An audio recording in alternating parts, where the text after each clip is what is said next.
Oi, gente, tudo bom com vocês? Tudo jóia, tudo mar? Hoje eu vim trazer a resenha de Clarice Lispector, tão esperada, A Hora da Estrela. Confesso que eu tava ansiosa pra ler Clarice Lispector, porque eu escuto tanta gente falando bem dela, que eu falei, cara, eu preciso, né? Preciso conhecer o clássico de literatura brasileira com a referência de uma autora, né? De uma mulher. E aí, comecei com esse, que é um livro bem pequenininho, ele é curtinho, ele tem 86 páginas, então dependendo do seu ritmo de leitura, você consegue terminar de ler ele no mesmo dia. Mas não é uma leitura fácil, não é uma leitura simples. E eu acredito que eu gosto dessa magia que o livro traz na gente. Eu queria abrir até um parênteses, porque essa aqui é a segunda resenha que eu tô fazendo desse livro. Assim que eu terminei a leitura dele, eu peguei e fiz a resenha já do supetão. E eu acho que foi muito precoce pro tanto de coisa que esse livro envolve. Apesar dele ser bem pequeno, ele traz uma reflexão muito profunda pra gente.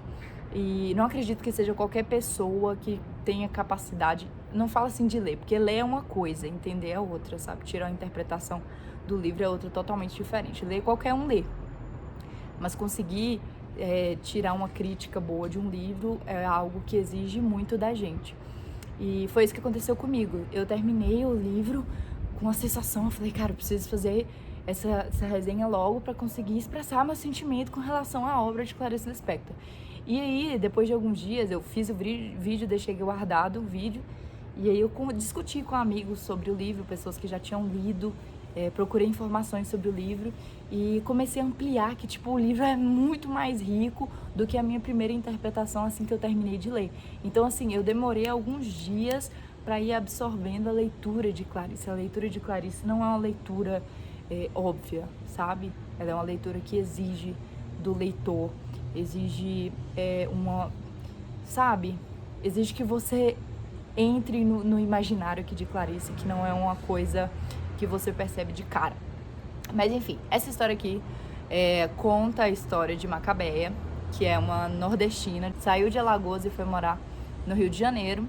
E ela é contada por Rodrigo S.M. Sim, a Clarice Lispector criou um autor homem, porque ela fala que só um homem, né, no livro ela cita isso, que só um homem poderia contar uma história de uma nordestina sem parecer piegas, né, sem parecer algo dramático, sem levar essa parte, né, triste da história. Ou seja, ela queria trazer a história nua e crua, sem nenhum drama, né?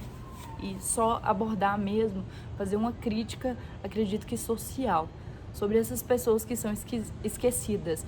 E eu esperava, pelo título, né, A Hora da Estrela, eu esperava que fosse um texto, que tivesse um enredo, que tivesse um ápice, que tivesse um clímax, alguma coisa do tipo, mas esse não é esse tipo de texto. Na verdade, o Rodrigo S.M., ele é uma pessoa que mora no Rio de Janeiro, e provavelmente não explica claramente no livro, mas ele deve ser uma pessoa de classe média alta, e ele tem que sair da sua zona de conforto para contar a história de uma nordestina que passou por ele na rua e que ele precisava botar para fora o que via através dessa nordestina, que no caso foi a que ele criou, que é a Macabeia. E a Macabeia, ela é uma pessoa totalmente simples, totalmente comum, e esse livro trata disso, trata dessas pessoas que são comuns e invisíveis aos nossos olhos. Elas não têm nada de interessante, elas são ignorantes, elas são números, né? Elas não têm nenhum aspecto ao longo da vida delas onde elas são levadas em consideração. Então a Macabeia ela perdeu os pais e ela se mudou para o Rio de Janeiro. E aí ela foi criada por uma tia, e essa tia faleceu, e a única coisa que ela aprendeu foi se jogar aí no trabalho de datilógrafa, mas ela não sabia nada, ela não sabia escrever, não sabia ler, ela simplesmente digitava as palavras. E ela foi demitida. Enfim, a Macabeia, ela era uma pessoa, como que eu posso dizer, era uma pessoa pobre de espírito, vazia, uma pessoa que não tinha nada de bom, e ela tinha consciência disso. Ela era uma pessoa que vivia essa vida invisível, propriamente dita. Ela não tinha ambição, ela não pensava em futuro, ela simplesmente aceitava que a vida dela não era nada, a vida dela não valia nada. Então, ela se comportava dessa forma. Então ela fazia de tudo para não incomodar ninguém, porque ela se achava um fardo. Ela se sentia a pessoa mais feia do mundo, ela era magra, ela não tinha nenhum atrativo como ser humano, ela não era inteligente, ela não entendia muitas das coisas do mundo, ela não entendia de vocabulário, de cultura, ela era totalmente apagada, né? De tudo que uma pessoa precisaria ser para ser interessante. E ela não reclamava disso, ela simplesmente aceitava que esse era o destino dela, que era ser uma pessoa invisível, que ninguém se importava com ela. E ela tinha um hábito de assistir, de ouvir a Rádio Relógio, que era uma rádio onde ela tinha pelo menos a única ligação que ela tinha um pouco com cultura, com um certo conhecimento. E ela se perguntava sobre várias palavras, assim, bem ridículas, que ela não sabia o significado. E ao longo da história, ela arruma um namorado, que é o Olímpio, que também é um nordestino. Só que esse Olímpio, diferente dela, ele tinha ambições, né? Ele queria ser superior, ele queria ser melhor, e ele namorou com a Macabeia a primeira vez, mas ele nunca foi uma pessoa que tratou a Macabeia como super namorada. Ele só tava com ela por estar, ele vivia pelos diálogos que o livro trata. Ele não tratava ela muito bem, ele não fazia muita questão dela.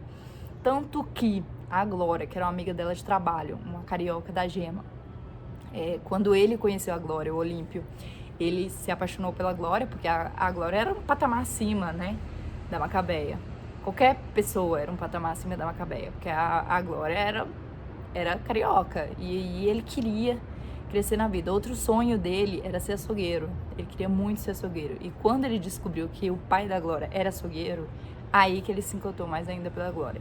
Então ele praticamente trocou a Macabeia pela Glória, além de tratar a Macabeia muito mal, assim, nas mínimas coisas, dos detalhes do livro. Mas o livro não tem um enredo, tipo, ele não é um livro que conta a história, olha, a Macabeia é assim, e foi assado, e fez isso. Não é essa a ideia do livro. Na verdade, o livro, ele vem para mostrar o vazio que é a vida dessas pessoas que são tão comuns aqui no Brasil, que são pessoas pobres e medíocres e ignorantes. São pessoas que aceitam essa vida e que vivem esse vazio e aceitam essa invisibilidade, né?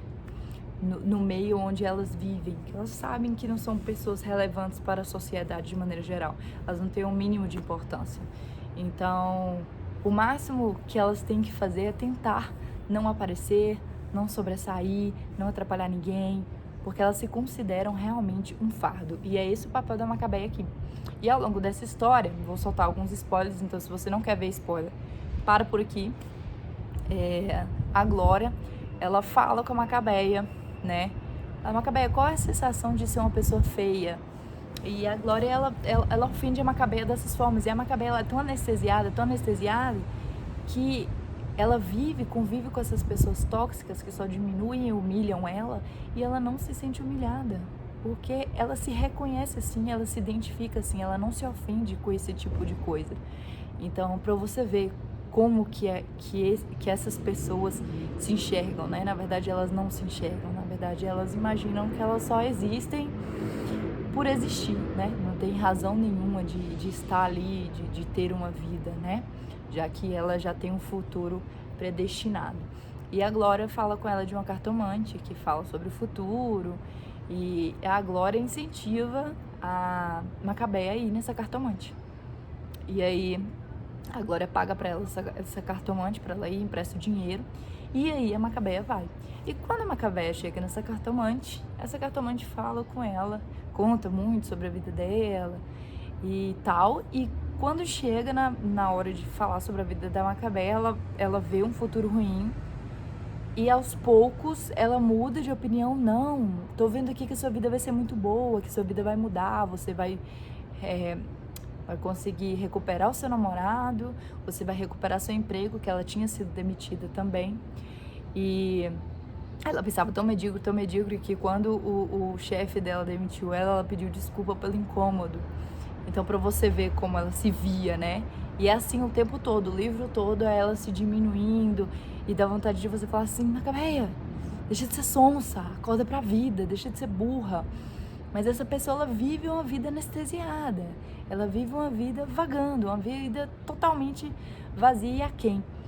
E aí a cartomante dá esse sentido na vida dela, né? Muda esse olhar dela. E ela começa a olhar pra frente, começa a olhar pro futuro. E é o momento, que é no finalzinho do livro, em que ela tem esperança na vida, esperança de ser alguém, que ela se enxerga como sendo alguém. E aí a cartomante fala que ela tem um futuro muito próspero, né? Que ela vai encontrar um gringo que vai se apaixonar por ela, que ela vai andar num carro elegante. Enfim, ela vai citando vários aspectos em que a vida da Macabeia vai mudar e ela finalmente vai ser vista pela sociedade, ela vai se tornar alguém, que antes ela simplesmente vegetava, né? Vivia um dia após o outro. E aí, assim que ela sai da cartomante, com aquela esperança, assim, acordando para a vida, se tornando, né, a Macabeia, enfim, em vida, ela sai, atravessa a rua e é atropelada por uma Mercedes. E assim, nesse atropelamento, que é a hora da morte dela, essa que é a hora da estrela. Então esse livro, ele traz essa crítica, né, social, onde ele mostra que o momento especial, o momento em que a sociedade enxerga pessoas como macabeias que existem aí pelo mundo, que são pessoas que saem de sua cidade natal, vão para a cidade grande, tentar uma vida melhor, enfim, pessoas que querem, né, crescer na vida de alguma forma, ou não, como Macabeia, mas assim, só se sustentar e sobreviver. Mostra que essas pessoas, no final das contas, a chance delas de serem alguém na vida é quando chega a sua morte, dependendo da forma em que elas morrerem. Porque foi através da morte de Macabeia que as pessoas pararam com o acidente, olharam para ela, passaram a enxergar ela como alguém digna de atenção, digna de algum tipo, né, de afeto ou sentimento, de despertar alguma coisa. Então, esse livro é muito profundo nesse sentido. Não é uma leitura simples, como eu falei com vocês, ele não é uma leitura óbvia, então você precisa, assim, ir no seu interior para você ir encontrando, assim, o que Clarice queria dizer. Então, eu acho que a magia de Clarice pode ser essa, é meu primeiro livro, né? Então, assim, é muito cedo para falar sobre isso, mas eu achei a escrita dela muito forte, ela não fala de uma maneira, né, direta sobre a história, então acho que fica tudo nas entrelinhas, então fica tudo a cargo de você descobrir o que ela estava querendo dizer, de você tirar a sua própria interpretação. Ela deixa isso vago, né, para o leitor conseguir ver qual a conclusão se tirar dessa história, com o que ele se identificou aqui. Então, quantas macabeias existem no mundo, quantas pessoas invisíveis existem no mundo onde a gente vive, que passam ao nosso lado e a gente não dá importância, pessoas que estão nas padarias, na rodoviária, no metrô, sabe? É muito a realidade brasileira. E, enfim, eu gostei muito desse livro, eu espero que, apesar dos spoilers, né? Espero que vocês tenham pulado ou não, eu quero saber a opinião de vocês, pra quem já leu, pra quem ainda vai ler, vale muito a pena. Isso aguça o nosso lado criativo, assim. O que eu gosto desse tipo de livro, como o da Clarice, por não ser óbvio, ele te obriga a pensar muito além da leitura, não é só ler. Ele te faz, né, raciocinar e tirar uma conclusão disso. Então ele faz o leitor trabalhar, né? Ele sai do campo passivo, que é só de ler e absorver o conteúdo do autor, e tirar uma conclusão disso. E essa conclusão é o exercício do leitor, de concatenar as palavras e juntar isso com a sua sabedoria, né, a sua experiência de vida. Eu espero que vocês tenham gostado. Deixe o comentário de vocês aqui para saber que vocês passaram por aqui. Não se esquece de se inscrever no canal, ativar as notificações e um beijinho e até a próxima.